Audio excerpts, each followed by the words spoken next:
Erev Tov.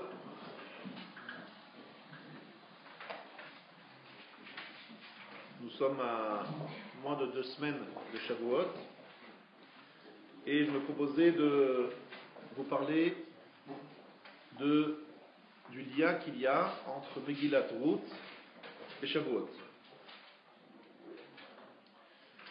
La première chose qu'il doit savoir, c'est que David HaMelech est Niftar à Shavuot. Et s'il est Niftar à Shavuot, il est sans doute né également à Shavuot. Pourquoi? Parce qu'il est dit qu'Akadosh Baruch Hu Yoshev Umemale Shnotehem Shel Tzadikim Liyom Liyom. Akadosh Baruch Hu remplit les années, les jours des Tzadikim. Donc il est sans doute né, mais en tout cas c'est sûr qu'il est mort à Shavuot.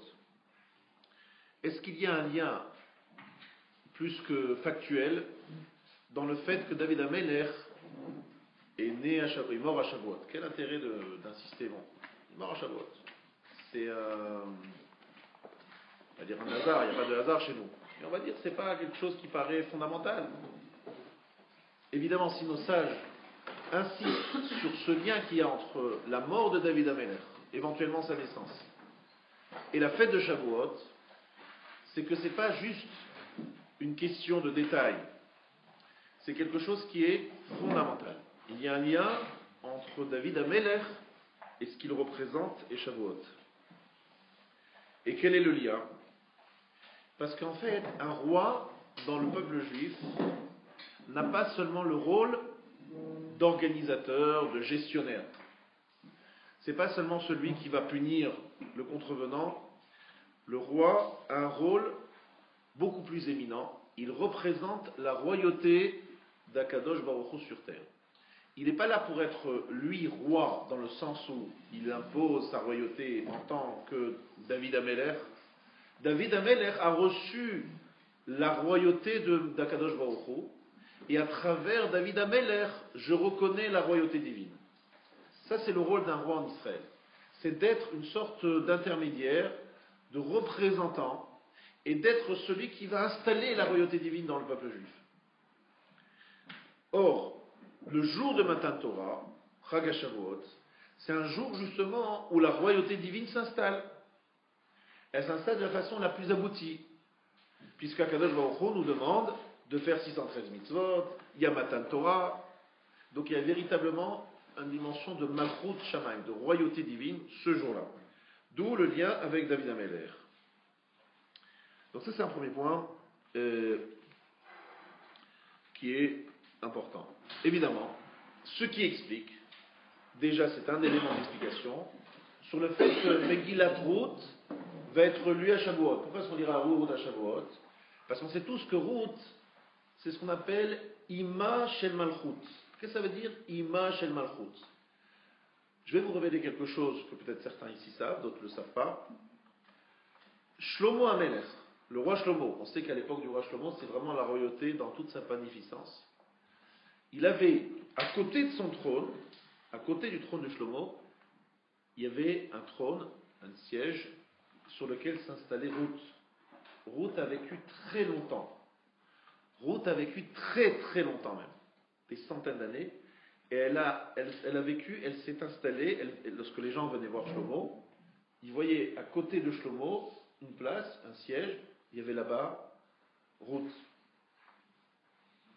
Et nos sages nous disent, c'est Ima Shel Malchut. Ima, ça veut dire, pas seulement la maman, c'est la racine, la source, la genèse,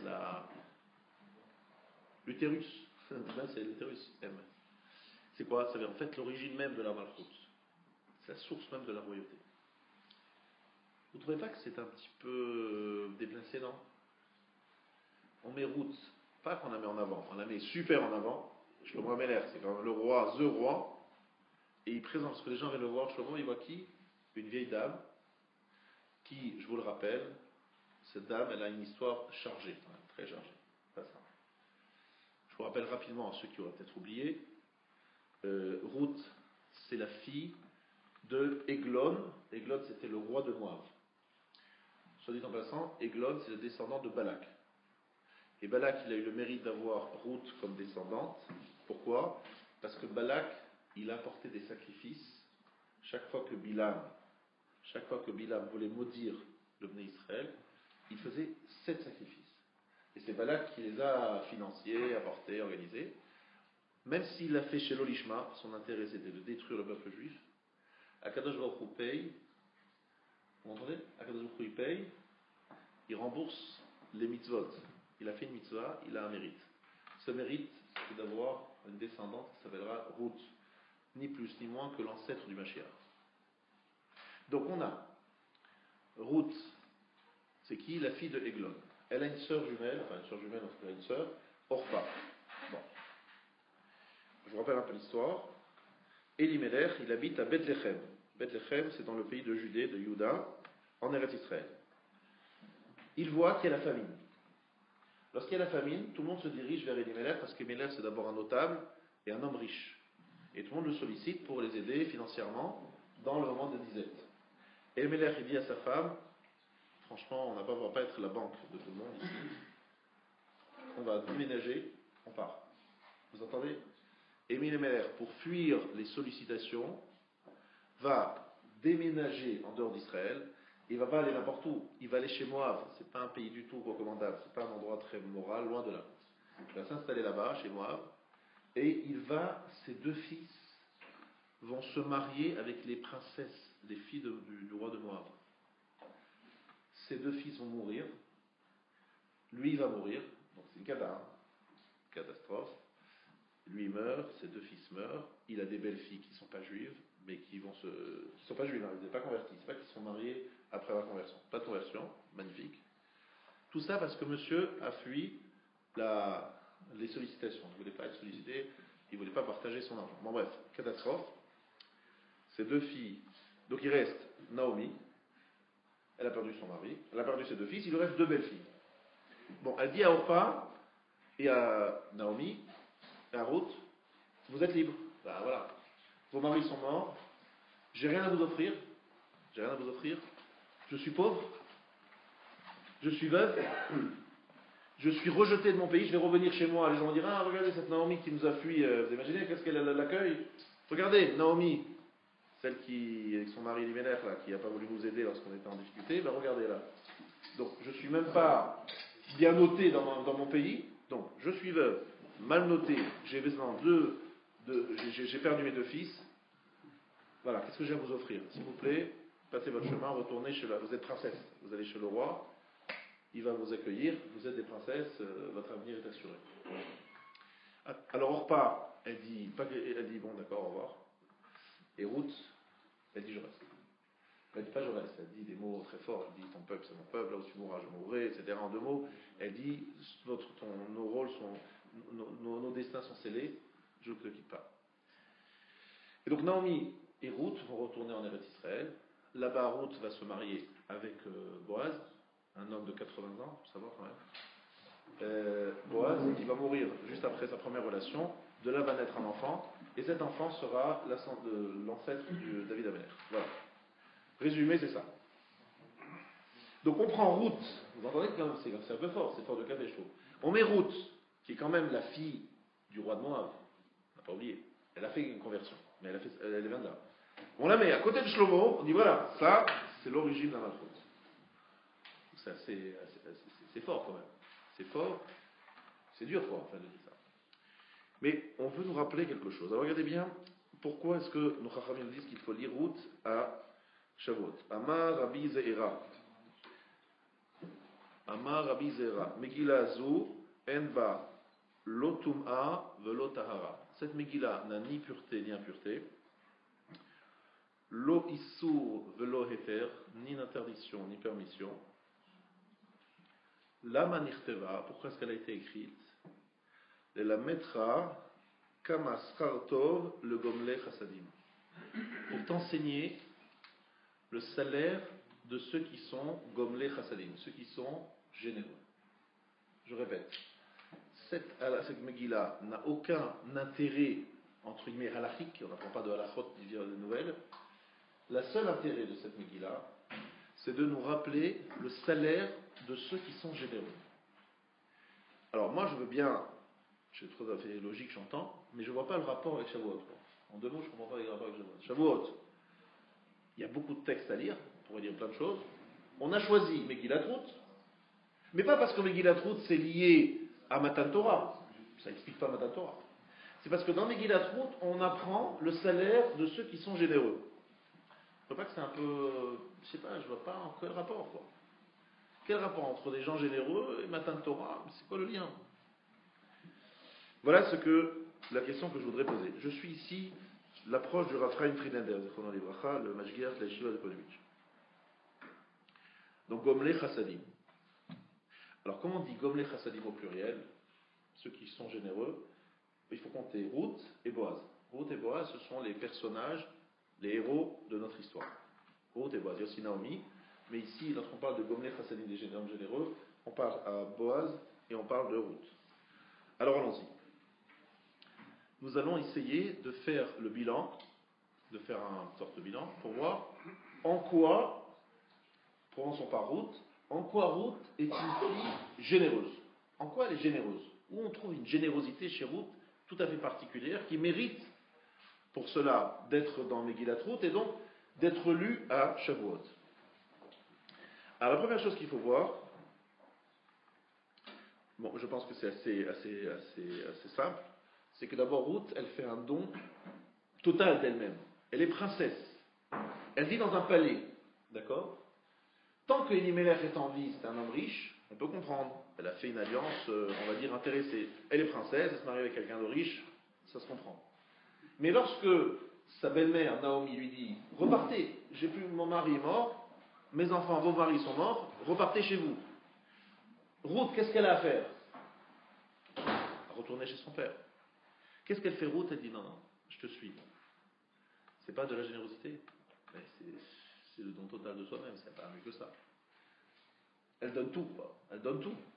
Elle donne sa réputation, son avenir, son passé, elle donne tout. C'est une princesse qui accepte de vivre dans un taudis avec une femme veuve, rejetée par tous, et qui va tout simplement... C'est la souffrance, quoi. Et pourquoi? Mais pour rien. Si, elle veut accompagner sa belle-mère. Donc déjà, accompagner sa belle-mère, c'est pas évident. Mais une belle-mère qui est veuve, pauvre, etc., c'est incroyable. Vous avez jamais vu une belle fille comme ça capable de suivre sa belle-mère? Bon, c'est vrai que lorsqu'il n'y a plus le mari, il y a moins de problèmes, parce qu'il y a moins de rivalité, mais c'est extraordinaire. Donc ça, c'est un point auquel il faut... La Gemara, en tout cas, ce qui est intéressant, c'est que nos Chachamim disent chercher, trouver dans la Megillah les éléments qui prouvent la générosité de Ruth. Il faut qu'on cherche dans la Megillah Gmilut Chassadim chez Ruth. Après, on va comprendre l'importance de trouver Gmilut Chassadim chez Ruth. Et pourquoi c'est important? Alors ça, c'est le premier point. Facile. Ensuite, deuxième générosité, c'est l'acte même de conversion. Se convertir, on ne comprend pas toujours que c'est un acte de générosité, c'est normal, parce que le mot générosité en français, ça veut dire autre chose.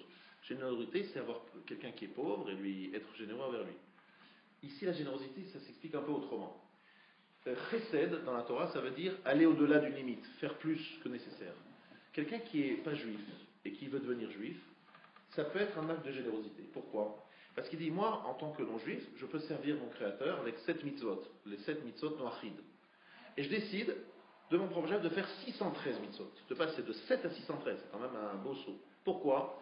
Parce que je veux montrer à mon Créateur que je veux le servir avec 613 mitzvot, pas avec 7, 613. Mais ça suffit, vous n'êtes pas juif. 7, ça suffit. Non, je veux donner plus de moi-même. Je veux donner 613 preuves d'amour. Donc c'est une générosité, c'est un acte de générosité exceptionnel. Il n'est pas obligé. Personne, c'est que de la religion juive n'a force personne à se convertir, loin de là. On décourage fortement les candidats à la conversion. Mais si on sent que c'est vraiment, ça vient du fond de lui-même, mais pourquoi il veut le faire? En général, on pense que la conversion, c'est qu'une question de conviction, de émouna, de foi. C'est sûr, c'est une question de foi et d'émouna. Mais c'est aussi une question de générosité, dire je veux donner tout. Et j'aimerais que, je fais une petite parenthèse, que nous aussi dans notre vie, lorsque une mitzvah se présente à nous, qu'on se dit, oh là, encore une galère, par exemple tout à l'heure, ce sera vite, on dit, bon, ça y est tard, encore un schéma, encore la Sfirat HaOmer, encore un Nida, encore un truc, bon, ça commence à devenir un peu lourd. N'est-ce pas? On peut des fois avoir cette réaction, même si on n'ose pas le dire, je vous dis des choses qu'on n'ose pas dire, en fait, on devrait vivre autrement. Comment on devrait vivre? Même si malheureusement on n'est pas toujours à cette madrigal, on devrait vivre comment? je veux dire j'aime, je t'aime. Ah, j'ai l'occasion de te dire je t'aime à travers une nouvelle prière, ben c'est extraordinaire. Heureusement, magnifique, je peux encore un peu autrement m'exprimer ma générosité. Ben c'est quoi ma générosité? Mon amour. C'est un acte de générosité. Dans quel sens? C'est en fait la générosité, c'est aller vers l'autre, et l'autre ici c'est Akadosh Baruch Hu, c'est Dieu. C'est aller vers lui dire je te donne un peu plus de ma vie, un peu plus de sacrifice, un peu plus de. Je t'offre un peu un instant. Voilà, Arvit ça va durer un quart d'heure, je t'offre un quart d'heure. Shacharit ça dure 1 heure, je t'ai offert 1 heure. Le cours du Ragué ça dure 1 heure et quart, je t'ai offert 1 heure et quart. C'est vouloir donner et donner encore à l'autre. C'est pas tellement comme ça qu'on le ressent, très franchement. Nous on a l'impression plutôt qu'on a des devoirs, il faut être kitsch, je suis là, je suis bon, je suis kitsch, j'aurai droit au monde futur. C'est pas dans cet esprit qu'il faudrait faire les mitzvot. Les mitzvot, il faudrait les faire dans le sens d'une générosité, d'un don de soi. Un don de soi pour Dieu. En tout cas, c'est sûr que Ruth, elle a cette approche, et c'est pour cela qu'elle décide de se convertir. Maintenant, il faut voir que dans la Torah, souvent, l'acte de générosité est comptabilisé, même s'il y a un intérêt personnel. Je m'explique. Il y a une histoire très intéressante qu'on voit dans la Torah, dans Shmuel, Aleph. Yomer Shaul el Hakeni, le Chusuru Redu mitoch Amaleki, pen osifra imo, vata asita chesed im kol bnei Israël. Je traduis. Shaul dit au Kéni, je ne sais pas qui c'est encore, allez, détournez-vous, descendez du sein des Amaleki, de peur que je te tue avec eux, on va dire comme ça, parce que tu as été généreux avec tous les enfants d'Israël. Alors, qu'est-ce que ça veut dire cette phrase? Alors, j'explique. Shaoul, il va faire la guerre avec Amalek. Shaoul, roi d'Israël, fait la guerre contre Amalek. Avant de faire la guerre, qu'est-ce qu'il fait? Il envoie un message.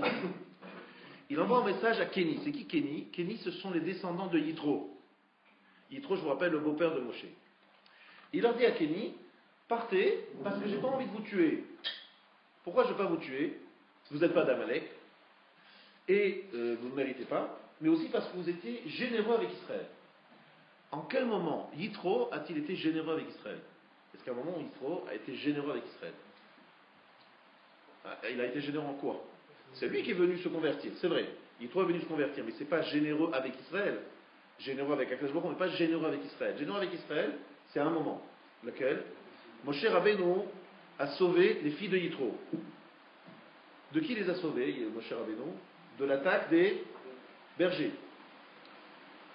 Qu'est-ce qu'il dit à ce moment-là? Alors, Moshe les sauve, elle rentre à la maison, et leur père dit qu'est-ce qui s'est passé? Elle raconte.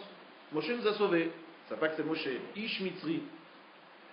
Alors à ce moment-là, Yitro leur dit et alors, il est où ce héros qui vous a sauvé? Elles répondent il est parti. Il dit mais attendez, appelez-le, qu'il mange un peu de pain.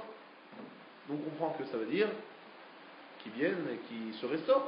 Il mérite bien qu'on lui apporte un petit repas, quoi. Il a été sympa. Et en fait, le pain, vous le savez, dans la Torah, ça veut dire des fois le pain et ça veut dire des fois la femme. Appelez-le parce que je vais pouvoir vous marier. Parce qu'il faut combien comprendre. Yitro, il a un gros problème. Yitro, c'était le prêtre de Midian.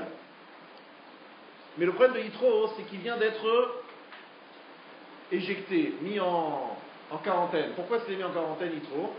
Parce que justement, il a fait un processus de début de conversion, il a rejeté toutes les idoles. Il ne veut plus être idolâtre. Donc comme il ne veut plus être idolâtre, les autres l'ont mis en quarantaine. Très bien. Donc personne ne veut se marier avec ses filles. Personne. Donc lui, il a un gros problème, big problème. Avec qui il va marier ses filles? Il est en quarantaine. Et il voit maintenant un étranger arriver. Il se dit, mais quelle aubaine! Un étranger. Il n'a pas de problème avec la mise en quarantaine. Donc il dit à ses filles, appelez-le, il va se marier avec l'une d'entre vous. Est-ce qu'il est intéressé, oui ou non? Très intéressé. Mais finalement, Moshe, il a bénéficié de cet intérêt, parce qu'il a reçu, c'était généreux par rapport à Moshe, mais en même temps, c'était intéressé. On appelle ça du chesed, un acte de générosité, même si la personne l'a fait dans un intérêt personnel. Vous comprenez?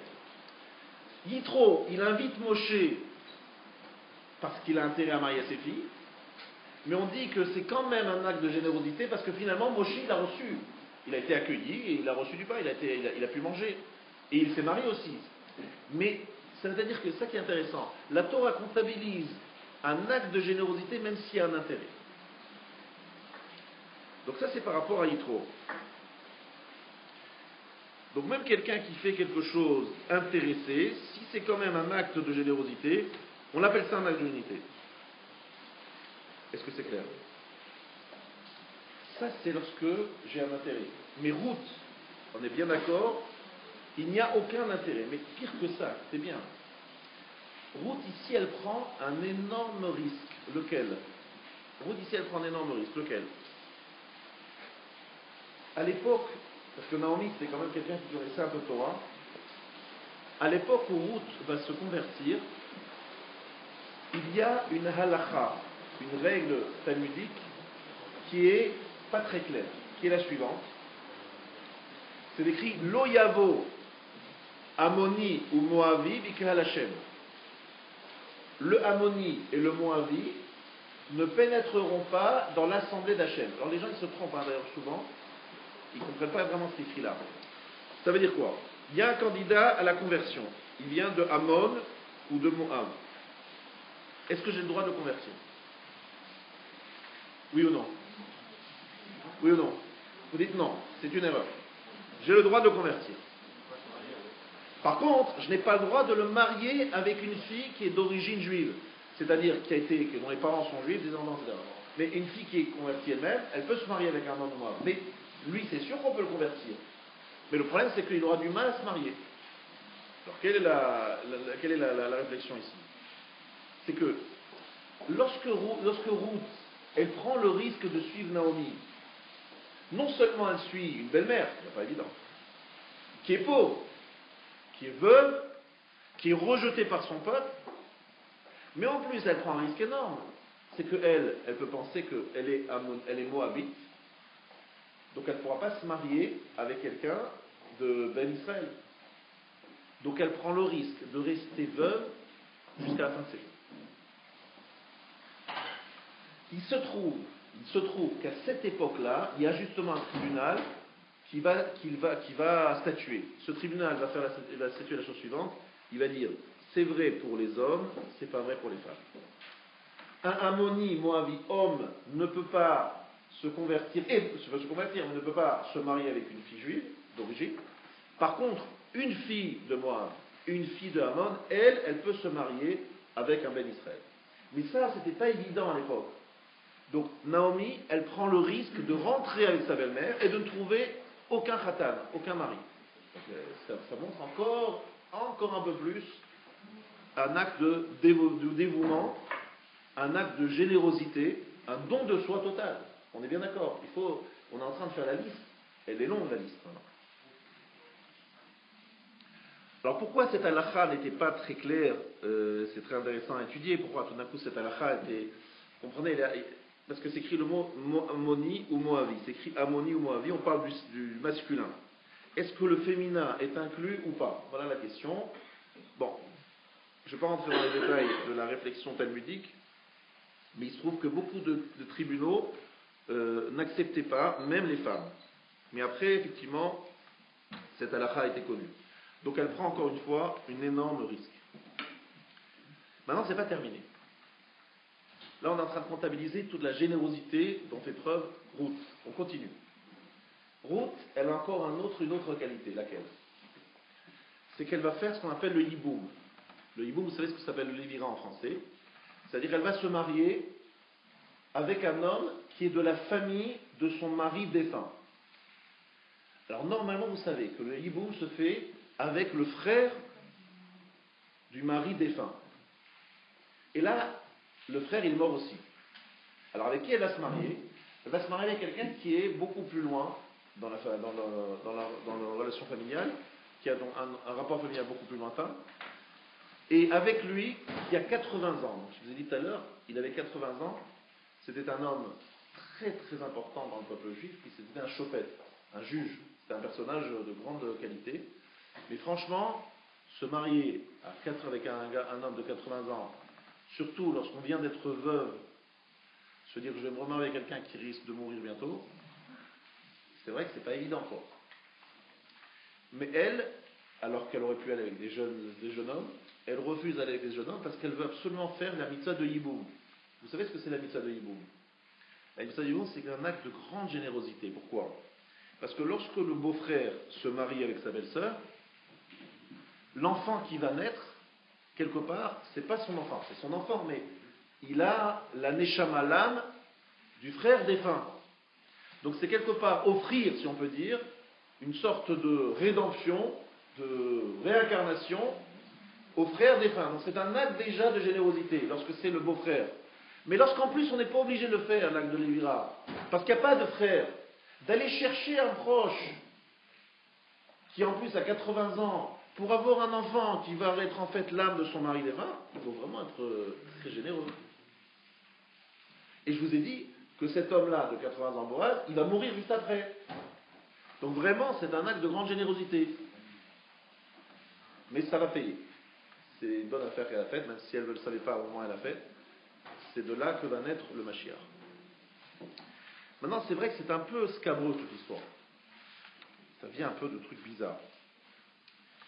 C'est qu'en fait, on a l'impression de chercher, je ne sais où, quelque chose qui est chez nous. Alors, on a déjà parlé de plus différentes fois, on ne va pas revenir longuement là-dessus, mais que vous sachiez qu'en fait, il y a ici un sod, un secret, qui est écrit assumé par nos Chachamim dans le Midrashim, c'est qu'il y a une volonté, parce qu'on parle de générosité, de capter de la générosité d'Abraham.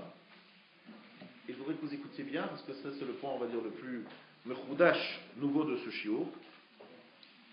Vous le savez, Abraham, il était avec Lot, son beau-frère, qui est en même temps son neveu. Ils ont fait la route ensemble, et il y a un moment, Abraham il dit à Lot, écoute, il y a un problème, on ne peut pas continuer à vivre l'un avec l'autre, choisis une autre destination. Alors Lot, il décide de s'installer à Sodome. Alors Sodome, c'est quand même pas un endroit très fréquentable, surtout lorsqu'on a connu Abraham. Abraham, c'est Amoud HaChesed, le socle de toute la générosité, le socle de la générosité. Et on décide délibérément de s'installer, ni plus ni moins, que dans le pays qui est l'inverse de la générosité, qui est l'égoïsme le plus total. Il faut savoir qu'à Sodome, vous regarderez dans la Gemara, dans Sanhedrin, en ce moment on l'étudie le matin, dans Daf Kuftet, dans Sanhedrin, vous verrez les descriptions de cette ville. C'est une ville catastrophique, à tous les niveaux. Un exemple, parmi tant d'autres. La première chose d'abord, que dans cette ville, il est strictement interdit de recevoir des invités. Recevoir des invités est passible de la peine de mort. Ensuite, dans cette ville, il y a tout simplement des règles très strictes.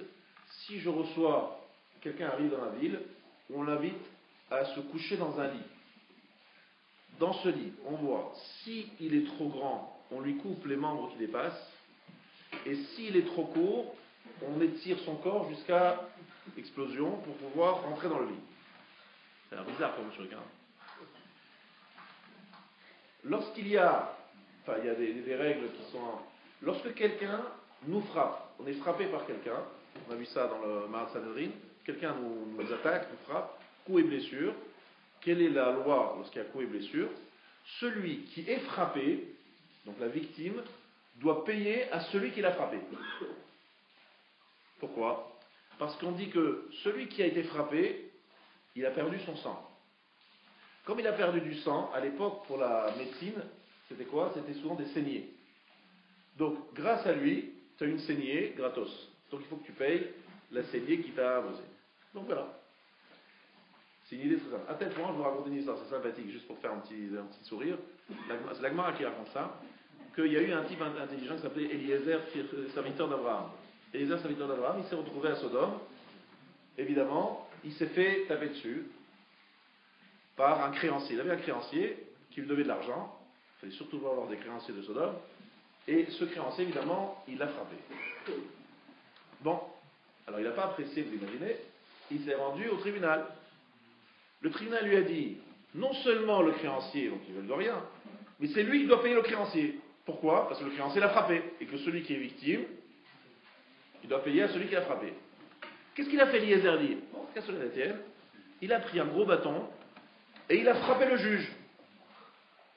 Alors le juge, il lui a dit au juge, je vous ai frappé, donc vous me devez de l'argent. Au lieu de donner à moi, vous payez à celui qui vous doit. Vous imaginez la folie? C'est une catastrophe. Ça veut dire en fait quoi? La logique, elle est complètement à l'inverse du commandement. L'idée, c'était quoi? C'est pas des idiots. C'est des gens qui voulaient surtout dissuader toute personne de mettre les pieds dans cette ville. La fameuse histoire est connue. Les filles de Lot qui avaient reçu des invités, qui ont voulu donner... Non, les filles de Lot n'ont pas reçu d'invités.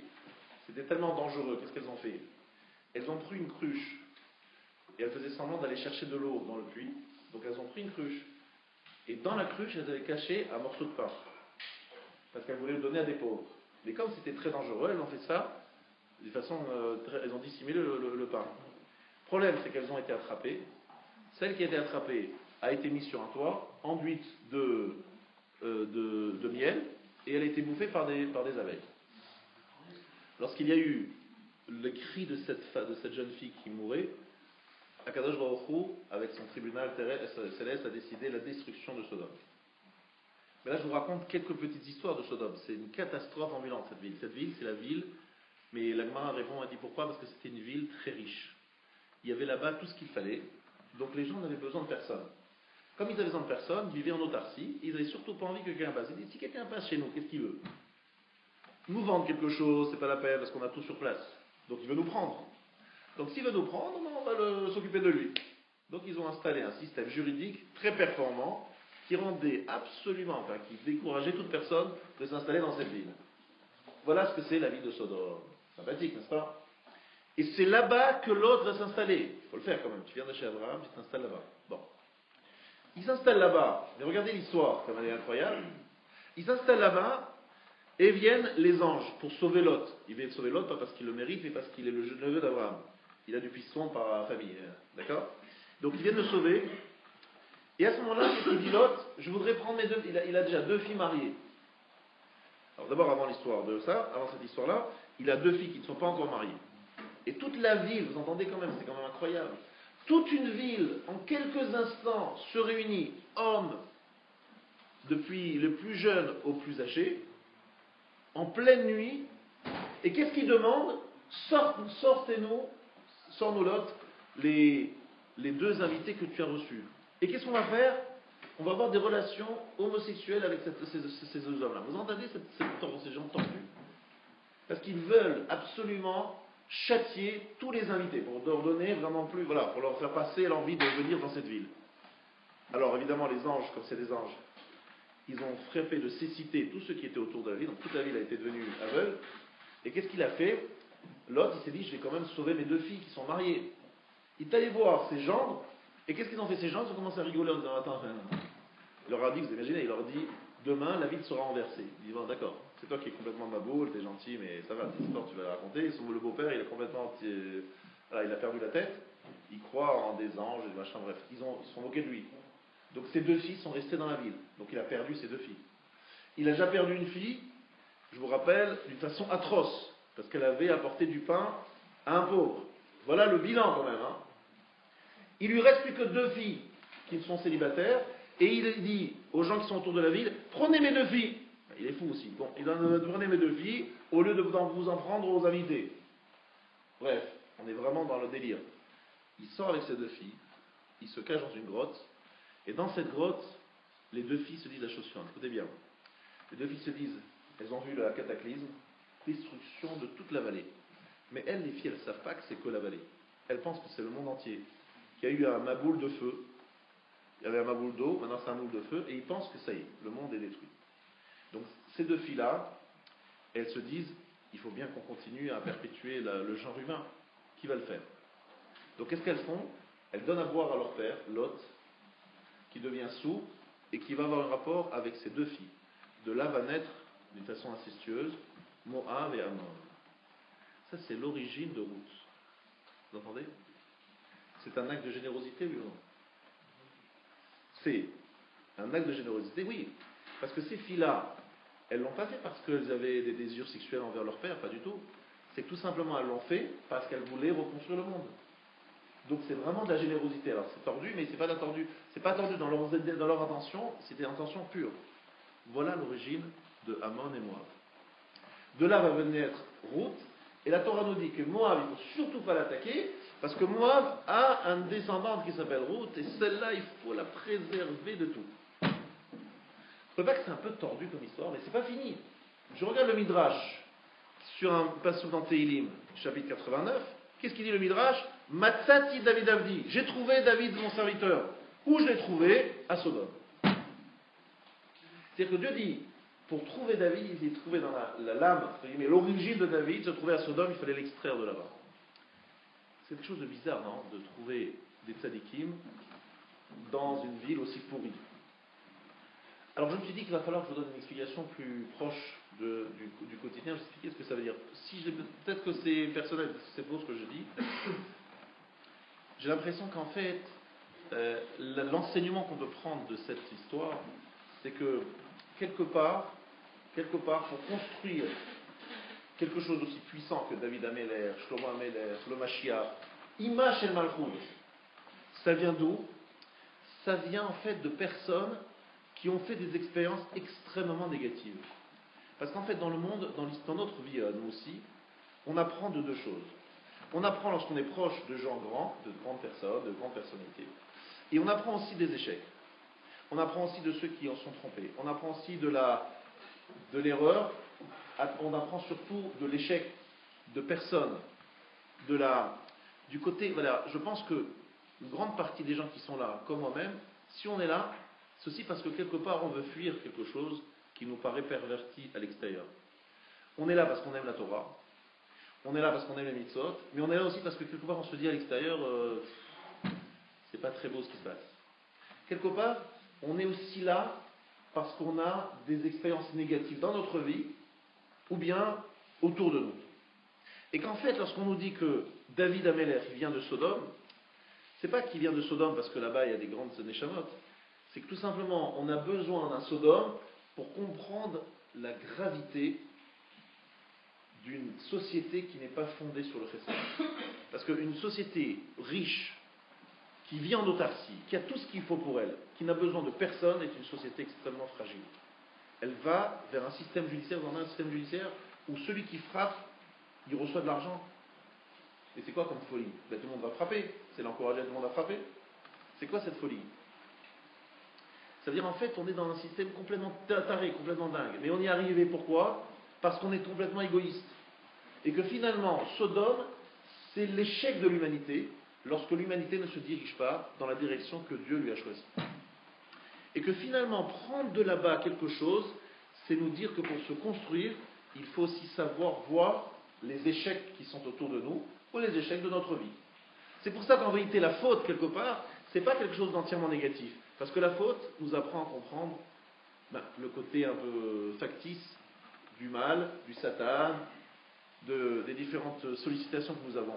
À travers ces échecs, on se construit des fois plus qu'à travers ses réussites. Et c'est pour ça que finalement, Sodome, c'est le grand échec de l'humanité, mais c'est cet échec-là qui a donné une perle qui s'appelle Ruth. Et cette perle-là, on la garde bien fort, on dit Image El Malchut.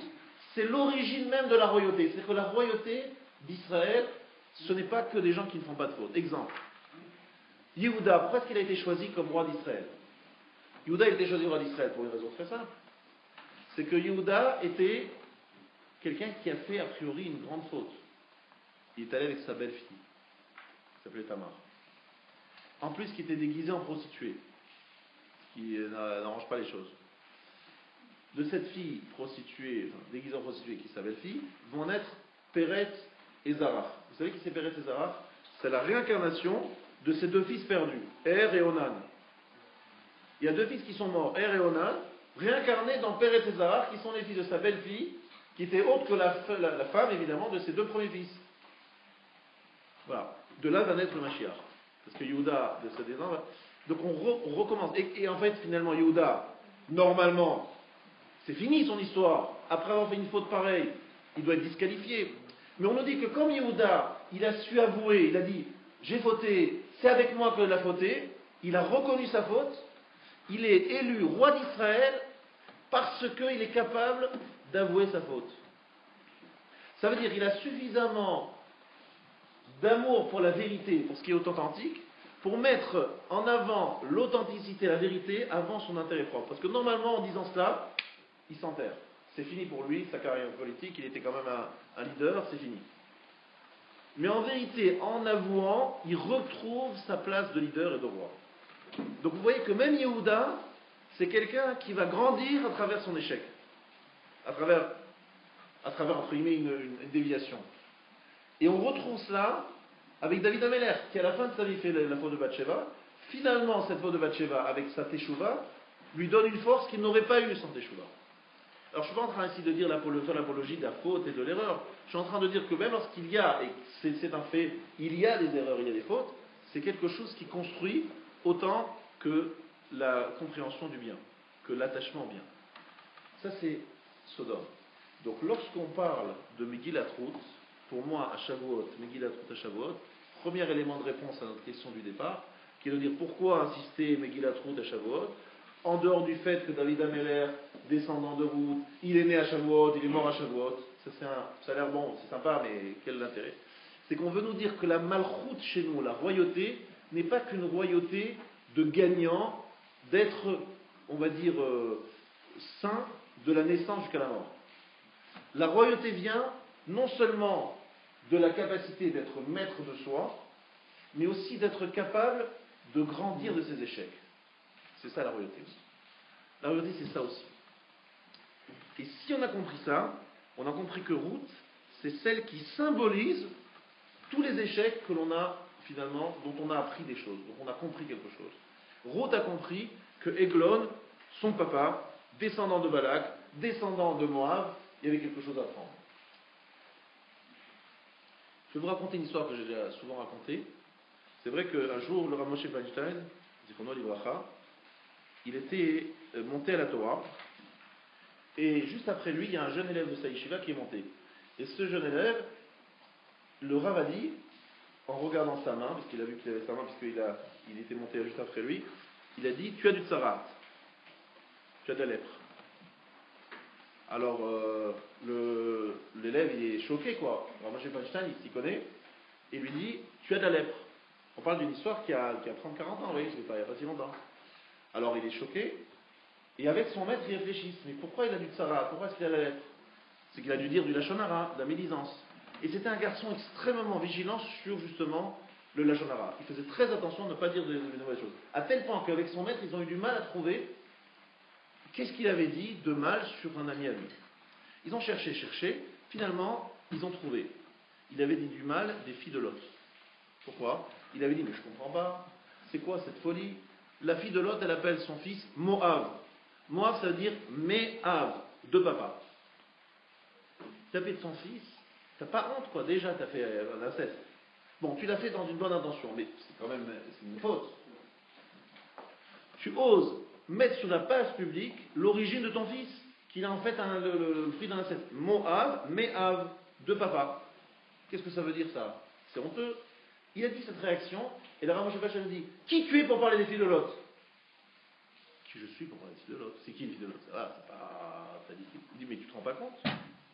Cette fille-là qui a appelé son fils Me'av, fils de papa, vous savez ce qu'elle veut dire? Elle veut surtout pas que l'on fasse l'erreur que certains ont fait, que finalement, attendez, on va arriver, attends, il y a un père, il y a deux filles, tout d'un coup il y a un enfant qui naît. D'où il est venu? Sans doute qu'il y a des anges qui se sont baladés par là, non? Elle dit attention, non, ne vous trompez pas, c'est clair, c'est venu de papa. Elle a pris le risque, c'est bien, elle a pris le risque de dire à tout le monde, c'est papa qui est le papa, c'est-à-dire je lui ai fait l'inceste, pour que surtout les gens ne croient pas que c'est un enfant venu, un bon Dieu venu de je ne sais où. Donc elle a pris sur elle la honte de répéter tous les jours, moi, petit moi, viens ici, qui veut dire papa, bref, de le répéter tous les jours pour que les gens ne croient pas que c'est venu de je ne sais quoi. C'est pas un Dieu, c'est pas un... Voilà ce que c'est moi. Et tu crois que tu aurais fait ça, toi? De qui tu parles? Donc Rav Moshe Feinstein considère que c'est du lachon hara. C'est mal parler des filles de Lot, de parler et de dire cette chose-là. Voilà ce que dit Rav Moshe Feinstein. Moi, c'était une histoire qui m'a bouleversé parce que franchement, j'ai jamais vu des choses comme ça. Et je l'ai répété déjà plusieurs fois ici. Mais c'est pas grave, je le répète encore une fois, pour vous rappeler qu'en vérité, ici, on ne se rend pas compte que les filles de Lot, quelque part, c'est quand même extraordinaire, on est en train de dire qu'il y a une fille qui est morte dans des souffrances atroces parce qu'elle a bravé l'interdit de donner à un pauvre du pain, n'est-ce pas? Il y a deux filles qui font l'acte que nous venons d'écrire, et puis après, le père, Lot, qui reçoit les invités, parce que Lot, il vient d'être nommé, il faut même savoir, Lot, il vient d'être nommé gouverneur de la ville de Sodome, et c'est lui qui reçoit les deux invités, qui insiste. Il dit aux anges, mais venez, les anges, ils n'en veulent pas. Non, mais venez. Il insiste. C'est quand même incroyable. Ça veut dire que finalement, Lot, il a quand même compris quelque chose de chez Abraham. Il a compris quelque chose, il n'a pas compris, parce que d'un côté, il n'aurait pas dû s'installer là-bas. Alors pourquoi tu vas s'installer là-bas, Lot? Donc quelque part, il a intégré une générosité d'Abraham, ses filles aussi, mais en même temps, c'est tordu parce qu'il va dans un endroit où c'est mal fréquenté. Alors peut-être que Lot, il avait une idée, il s'est dit, moi je vais les influencer, les changer. Peut-être que lui, il s'est dit, Lot, ce qu'Abraham n'a pas réussi, moi je vais le réussir. Je vais être le patron là-bas, je vais être le gouverneur, et je vais leur apprendre. Bon, mal lui en a appris. Mais peut-être qu'il avait cette idée, je ne sais pas. En tout cas, ce qui est sûr, c'est que Lot, il porte en lui un peu d'Abraham. Ses filles portent en elles un peu d'Abraham, mais d'une façon un peu bizarre. Eh bien, quelque part un peu bizarre, cet élément d'Abraham qui a fait un détour par Sodome, c'est exactement ce qui donne, c'est l'ingrédient qu'il faut pour créer David Amelech et le Mashiach. Incroyable. Alors pourquoi Shavuot? Parce qu'à Shavuot, c'est Matan Torah. Que Matan Torah, c'est Malchut, c'est la royauté divine dans sa dimension la plus aboutie. Et que la royauté divine ne peut se réaliser que si David Amelech est bien le roi. Mais David Amelech n'est le roi que si les hommes ont compris que pour être un grand homme, il faut savoir apprendre de ses réussites et de ses échecs. Je dis les choses de façon un petit peu simple, c'est-à-dire que je pense que je vulgarise énormément. Il y a beaucoup de choses beaucoup plus profondes, mais je ne pense pas pouvoir ni moi-même bien les comprendre, ni bien partager avec vous là-dessus. Mais que ce soit clair, peut-être que c'est en tout cas un premier élément de réflexion. Donc, nous continuons notre recherche de Gmilut Chassadim, de générosité, dans la Megillah de Ruth. Il y a beaucoup encore d'éléments. Il y a par exemple un élément très intéressant, c'est évidemment Boaz. Maintenant, parlons plutôt de Boaz. Alors, vous savez que Boaz, c'est quelqu'un qui a accueilli Ruth avec beaucoup de générosité. Alors Ruth, effectivement, lorsqu'elle arrive avec sa belle-mère Naomi, elle arrive à Bethléem, les gens la regardent en disant vous avez vu Naomi, vous imaginez comment c'était les ragots? Ah ben voilà, Naomi, c'est celle, etc.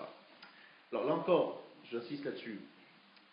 On a dit que la raison pour laquelle ils ont déménagé à Moab, c'est pourquoi? C'est parce que Elimelech, le mari de Naomi, ne voulait pas partager, ne voulait pas distribuer sa fortune à tous les gens qui étaient dans une situation absolument catastrophique, il y avait une famine, donc tout le monde se dirigeait vers la personne qui avait les moyens, donc Elimelech, et Elimelech a fui sa responsabilité. C'est qu'en fait, lui aussi, Elimelech a fui sa responsabilité avec sa femme, et ils sont allés à Moab parce qu'ils ne voulaient pas être généreux. Et lorsqu'ils retournent à Moab, à Bethléem, ils ont appris la gravité de ne pas être généreux. C'est encore une fois, c'est un enseignement basé sur un échec. Ils ont fait un mauvais choix, et maintenant ils comprennent la gravité de ce mauvais choix. Ils voient combien ça leur a coûté, le mari qui meurt, les deux fils qui meurent. Finalement, sont rescapés Naomi et Ruth, et ils comprennent la gravité de leur acte. Donc lorsqu'ils retournent là-bas, et là, ils sont donc très pauvres, ils font justement l'expérience de la pauvreté, et à ce moment-là, ils trouvent Boaz sur la route. Et Boaz, c'est qui? C'est quelqu'un qui va voir dans la route, qu'est-ce qu'elle fait? Elle glane dans les champs. Alors là aussi, c'est un lien, c'est que c'est la période où les blés sont mûrs, et c'est le moment de la moisson. C'est la période justement de Shavuot. Chag HaKatsir, la fête de la moisson. Donc les gens sont en train de moissonner, et qu'est-ce qu'elle fait? Vous savez qu'il y a une benacha qui dit leket. Leket, ça veut dire si on laisse tomber 2 épis, on n'a pas le droit de les ramasser, il faut les laisser pour les pauvres. Il faut aussi laisser PA, un coin du champ pour les pauvres. Donc elle est derrière les moissonneurs, et elle suit, et elle ramasse ce qu'elle peut. Donc vraiment l'expérience de la pauvreté la plus totale, pour une fille de roi, elle est princesse. Elle va là-bas, on remarque une deuxième chose très intéressante. Elle ne se mélange pas à ces jeunes hommes, elle n'est pas familière avec eux, Et deuxièmement, elle est extrêmement noire dans sa façon de s'accroupir. Elle fait attention de ne pas lever sa robe, de rester toujours très très pudique. Là encore, c'est quelque chose d'extraordinaire. Parce qu'il ne faut pas se rappeler d'où elle vient. Elle vient de la truc la plus impudique qui soit. Ça s'appelle l'inceste. Et on trouve un descendant de l'inceste qui est en train de faire des démonstrations de pudeur extrême. L'extrémité de la pudeur. Alors on se dit, mais c'est quoi cette histoire encore une fois? C'est en fait, on est en train de voir le retournement de situation. Des gens qui étaient pas généreux, qui justement retrouvent la générosité, des gens impudiques qui deviennent pudiques. C'est vrai, c'est vraiment les gens qui ont fait le tikkun, la réparation de leurs fautes, qui ont compris la gravité de ce qu'ils faisaient et qui sont revenus. Et que finalement, cette dimension de Teshuvah est une dimension qui est liée à Matan Torah. Parce qu'à Matan Torah, pour recevoir la Torah, il faut avoir cette capacité de remise en question. Pourquoi? Alors écoutez-moi bien, à Matan Torah, il y a quelque chose qui s'est passé au moment de Matan Torah.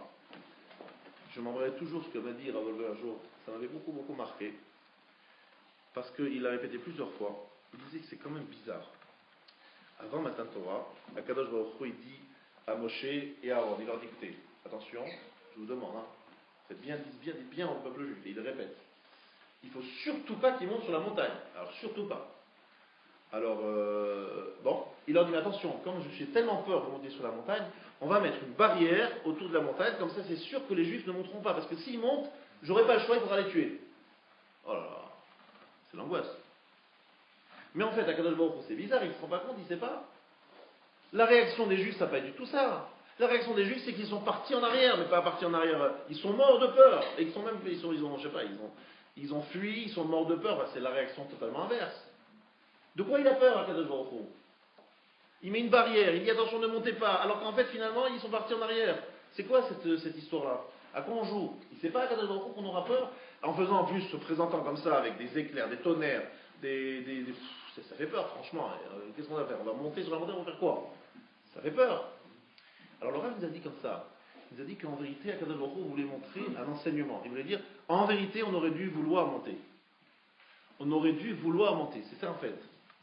Quelque part, Matan Torah s'est passé d'une façon qui n'était pas exactement celle qui n'était pas prévue, Dieu le savait, mais pas celle que Dieu aurait aimée. On aurait dû avoir peur et avoir eu envie de monter. Alors c'est un peu contradictoire. Si on a peur, on va en arrière. Si on aime, on va en avant, n'est-ce pas? C'est pas vrai. Il y a ce qu'on appelle Midat Nora, la Mida de Nora redoutable, qui est quelque chose qui fait qu'on a envie d'aller vers quelque chose qui nous fait peur. Alors pas parce que ça nous fait peur, le mot peur, c'est pas bien choisi, quelque chose que l'on admire, quelque chose que l'on reconnaît comme étant quelque chose de très fort, mais qui nous fait peur, mais qui en même temps nous attire énormément. On se dit, ah là là, il y a une personnalité, j'aimerais vraiment être proche de lui. Mais la vérité, j'ai trop peur de lui parler. Alors qu'est-ce qu'on fait? On se rapproche. Puis à un moment qu'on se rapproche trop, on fait marche arrière. Puis après on revient. Non, je vais y aller quand même. Je prends mon courage de demain, puis après on fait un retour. C'est qu'en fait, cet aller-retour, c'est ce que Dieu attendait à Matan Torah. Et finalement, qu'est-ce qui s'est passé? Il n'y a eu que la fuite en arrière. Il n'y a pas eu cette volonté de se rapprocher de ce qui fait peur. Et plus que ça, les Juifs, ils ont dit, bon, finalement, arrête de parler à Kadosh Baruch Hu, dis à Kadosh Baruch Hu d'arrêter de parler, c'est toi qui vas nous parler, nous on ne veut plus entendre, c'est trop dur. Vous comprenez? Ces phrases-là, il faut bien comprendre ce que ça veut dire. C'est-à-dire que quelque part, les Juifs n'étaient pas mûrs pour ressentir qu'il fallait aller, il fallait qu'il y ait au moins cette envie d'aller vers. Que cette peur et donc cette marche en arrière. Ça veut dire quoi? C'est qu'on n'est pas assez mûr pour aller vers quelque chose qui nous fait peur. C'est quoi être mûr pour aller vers quelque chose qu'on redoute? Et ça, c'est très intéressant psychologiquement d'analyser. C'est qu'en fait, quelque part, un être humain, le but de Matan Torah, c'est pas de faire peur. Le but de Matan Torah, c'est de montrer la grandeur de la Torah. Et malheureusement, les hommes, ils ont du mal à comprendre que quelque chose de grand, c'est souvent quelque chose qui est trop accessible, trop proche, on ne lui donne pas suffisamment d'importance. Quelque chose qui fait peur, on s'enfuit. On n'a souvent pas la maturité pour trouver ce juste milieu, qui est garder une distance et quand même vouloir aller vers. C'est souvent un choix qu'il faut faire. Soit on va vers et donc on ne trouve pas de qualité, enfin, on ne respecte plus. C'est le problème qu'on a dans tous les couples. c'est qu'à un moment, si vraiment madame elle est trop gentille, elle dit toujours oui, eh bien c'est l'amour fou, mais à un moment cet amour il finit par disparaître parce qu'à un moment l'homme il se dit je peux me permettre tout parce qu'on s'aime tellement, donc il rentre dans la chambre à n'importe quelle heure, il fait n'importe quoi, et sa femme dit attends, ouais, on s'aime beaucoup, mais tu respectes s'il te plaît, tu tapes avant d'entrer, il dit attends, je comprends pas, pourquoi je tape avant d'entrer? On est mariés, on est homme et femme, ça va, il n'y a pas rien à cacher, il n'y a pas tout est ouvert, non? Tu frappes avant d'entrer. Alors lui il se dit attendez c'est quoi? Alors tu m'aimes pas, on s'aime pas. Non, t'as pas compris. Si tu veux vraiment qu'on continue à s'aimer longtemps, il faut qu'il y ait une certaine distance. Parce que si je suis tout le temps à ta disposition, tout le temps tout est ouvert, c'est fini, bientôt tu m'aimeras plus. Donc je prends une distance, de temps en temps j'ouvre la porte, de temps en temps je ferme la porte. C'est comme ça que l'on construit une vraie relation. Même chose dans la synagogue. Dans la synagogue on vient. À un moment on devient tellement habitué, on se sent même plus. On va remarquer que c'est une synagogue. On est dehors, on ne sent pas la différence. Pourtant, dans une synagogue, normalement, on est censé avoir une certaine attitude, un respect. Le respect disparaît, parce qu'on s'est habitué. Moi, je me rappellerai toujours le sentiment que j'ai eu. À un moment, j'étais triste d'avoir un kollel qui se trouvait à 2 pas du kotel. Le kotel, je passais à côté, même pas j'avais vu que j'étais passé à côté du kotel. Je venais des fois des Français qui venaient comme ça pour la première fois, qui n'avaient pas vécu longtemps, qui voyaient se rapprocher des murs, du mur, de pleurer, d'embrasser, de dire oh là là, je disais, je les envie. Ils viennent rarement, ils comprennent la grandeur de l'endroit. Moi qui viens tous les jours, j'ai oublié, je ne sais pas qui c'est. C'est la même chose dans la relation avec les hommes. Si je veux vraiment que ma femme, ça reste ma femme, il faut que je la respecte et que je l'aime. Et cette capacité de passer l'un à l'autre, c'est pas évident. Dieu, pour vraiment le respecter, pour vraiment l'aimer longtemps, il faut que je le respecte et que je l'aime. Et c'est entre ces deux choses-là que tout se fait. Un professeur, il faut que je l'aime, je le respecte. C'est pas facile, c'est un grand défi de la vie. Lorsque Dieu a donné la Torah, il a voulu pas faire peur dans le sens faire fuir, mais montrer la grandeur de la Torah. Regardez comme elle est grande, elle est redoutable. Mais pour qu'on ait plus envie d'y aller, parce qu'on se dit, ah, c'est quelque chose de tellement grand, il faut vouloir y aller. Mais finalement, qu'est-ce qu'on a retenu? Il faut fuir parce qu'on a peur. Si on n'a que peur, c'est qu'on n'a pas compris la grandeur véritablement de la Torah. Et c'est ce qui s'est passé. Il y a eu la faute du veau d'or 40 jours plus tard. C'est là l'origine de la faute du veau d'or. Mais à l'origine de ça, c'est que tout simplement, Matan Torah n'était pas totalement mûr. Alors, il y a une histoire qui s'appelle l'histoire de Ruth. Megillat Ruth, c'est une histoire qui vient nous apprendre à recevoir la Torah d'une façon équilibrée. Parce que Megillat Ruth, c'est vraiment l'histoire d'une femme qui a eu des expériences extrêmement catastrophiques, et dans son origine, et dans sa vie actuelle, qui vient avec Naomi, sa belle-mère, dans le dénuement le plus total, et qui finalement devient la mère de la royauté d'Israël. Pourquoi? Parce qu'elle a fait l'expérience de la misère, elle a fait l'expérience de l'échec, et elle revient. Et finalement, le peuple juif, il a la même histoire. Au départ, on pensait recevoir la Torah, et ça y est, l'histoire était terminée. Il y a eu l'échec du veau d'or, et toute notre histoire maintenant, c'est de recommencer, de retrouver l'état d'avant le veau d'or. Et on n'arrive pas à construire une relation sans un échec. On a besoin d'essayer le veau d'or pour se dire, tiens, finalement, c'était mieux chez Dieu. On n'arrive pas à trouver dans quelque chose qui est offert, qui est là, devant nous, clair, quelque chose qui nous remplit. On a besoin de faire l'expérience du veau d'or pour retrouver Dieu. C'est ça qui est tellement désastreux. Mais finalement, Ruth, c'est celle qui a fait l'expérience de Sodome. Vous voyez ce que je veux dire? Celle qui a fait l'expérience de l'anti-Abraham. Et qui finalement deviennent l'exemple même de la générosité.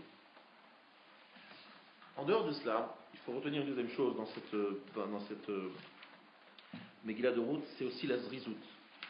C'est impressionnant de voir comment, si vous regardez bien les textes, malheureusement j'ai qu'un œil aujourd'hui, et donc j'ai du mal à retrouver, à lire tout ce que...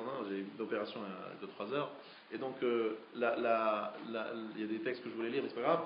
En tout cas, l'idée c'est la suivante, c'est qu'il y a effectivement une dimension de Boaz, il y a 80 ans, mais il se dépêche comme si c'était un jeune homme qui veut se marier avec sa fiancée, il n'en veut plus, d'accord?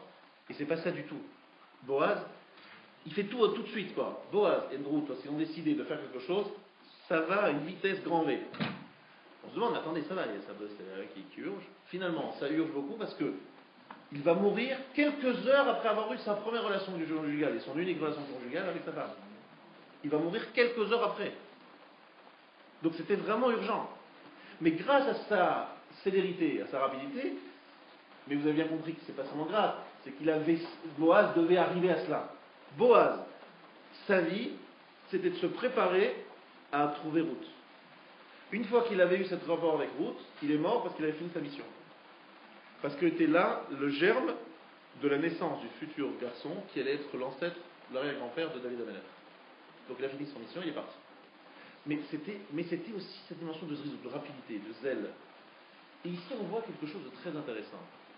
Si on voulait résumer les 3 qualités de Ruth que j'ai citées, certaines en allongeant un peu d'autres en étant plus rapide, je dirais qu'il y a 3 qualités de Ruth, dont certaines Boaz partage: la générosité, la pudeur et la zrizout, la célérité, la rapidité et le zèle.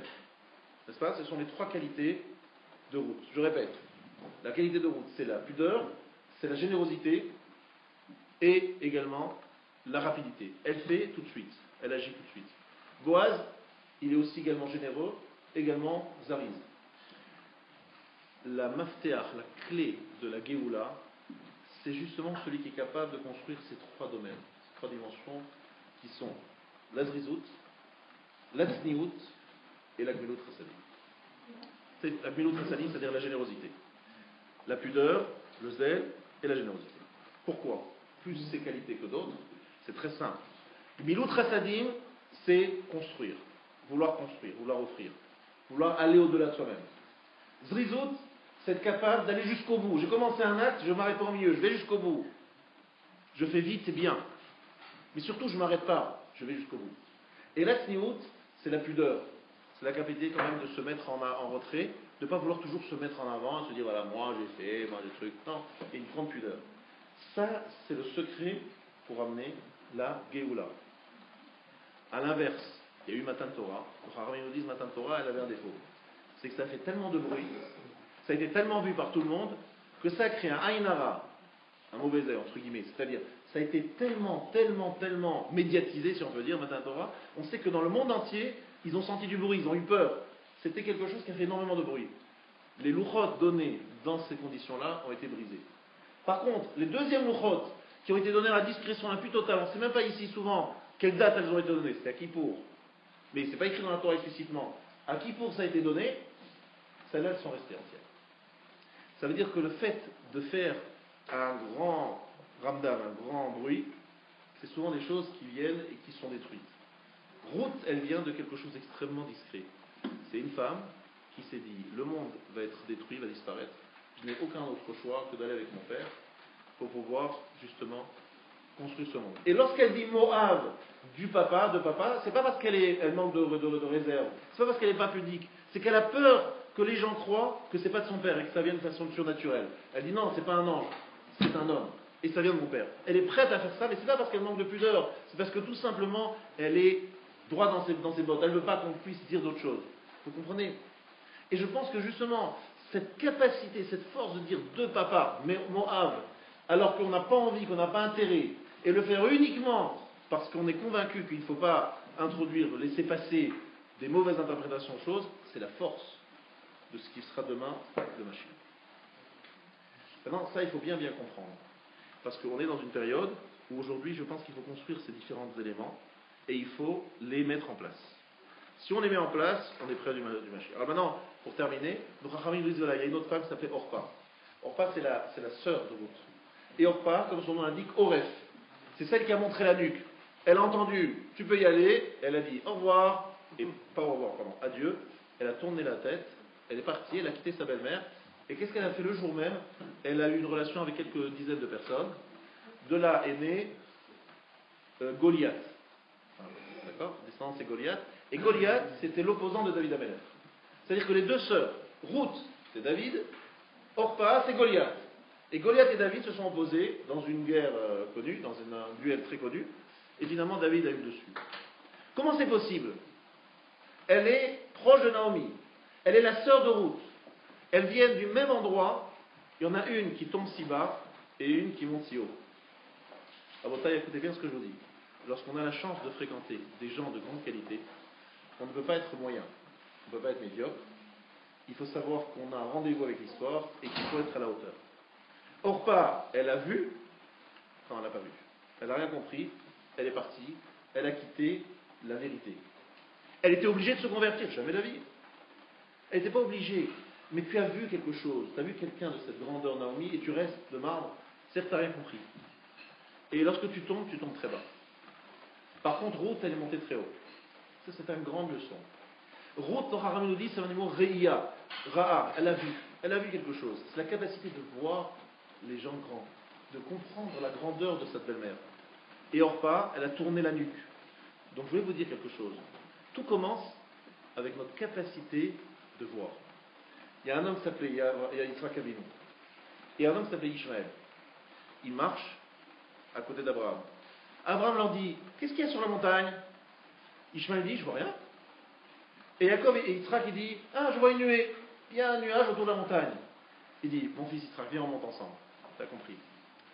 Il y a des fois des gens qui voient la nuée sur la montagne. Puis il y a des gens qui voient rien. Ne rien voir, vous dire c'est neutre. Des fois, c'est pas neutre. C'est finalement ne pas vouloir voir. C'est ça qui est grave. Orpa, c'est quelqu'un qui ne veut pas voir. C'est quelqu'un qui tourne la tête. Et Ruth, c'est quelqu'un qui voit et qui va jusqu'au bout de ses convictions. Moi, je voudrais vous dire quelque chose. C'est quand même incroyable. Arrive Shavuot, on va parler de Ruth.